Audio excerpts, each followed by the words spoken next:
भारत की आज़ादी का इतिहास महान सुरवीरों से भरा है, लेकिन एक नाम ऐसा है जिसे सुनते ही आज भी रगों में खून दौड़ने लगता है। वो नाम है नेताजी सुभाष चंद्र बोस। 23 जनवरी 1897 को ओडिशा के कटक में उनका जन्म हुआ। एक ऐसे परिवार में जहां अनुशासन और देशभक्ति रगों में बसी थी।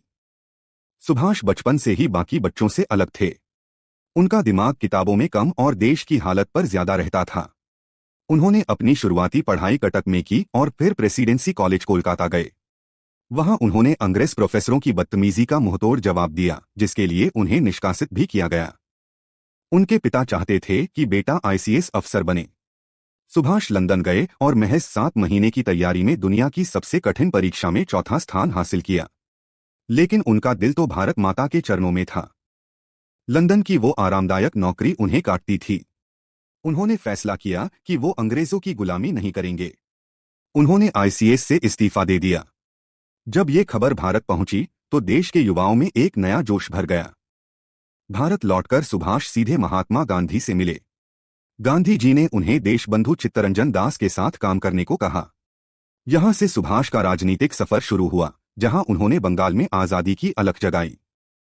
सुभाष जल्दी ही युवाओं के सबसे बड़े नेता बन गए। उनका जोश और उनकी बातें लोगों को हिला देती थीं।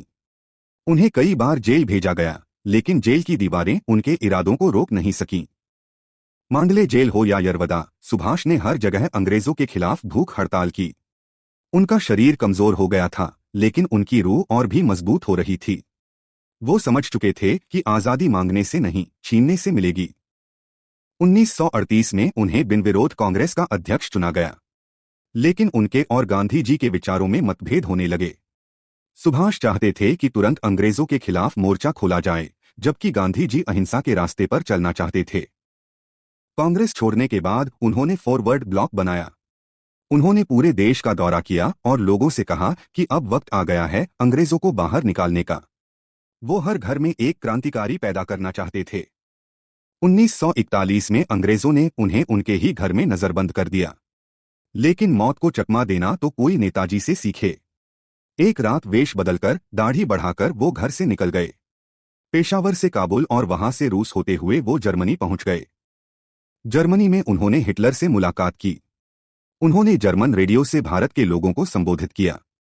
उनकी आवाज सुनकर देश में लोगों को लगा कि उनका शेर अब वापस आ रहा है। दुश्मनों के बीच से निकलना कोई आसान नहीं था।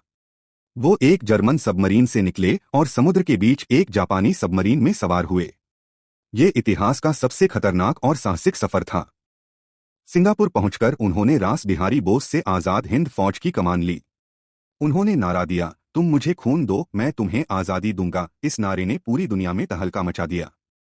नेताजी ने दुनिया को दिखा दिया कि भारत की बेटियां कमजोर नहीं हैं। उन्होंने महिलाओं की रानी झांसी रेजिमेंट बनाई। कैप्टन लक्ष्मी स्वामीनाथन के नेतृत्व में महिलाओं ने भी हथियार उठाए। अब वक्त था युद्ध का। आजाद हिंद फौज ने बर्मा के रास्ते भारत में प्रवेश किया। भूख, प्यास और घने जंगलों में उनके सिपाही लड़ते रहे। उनका एक ही लक्ष्य था, दिल्ली चलो।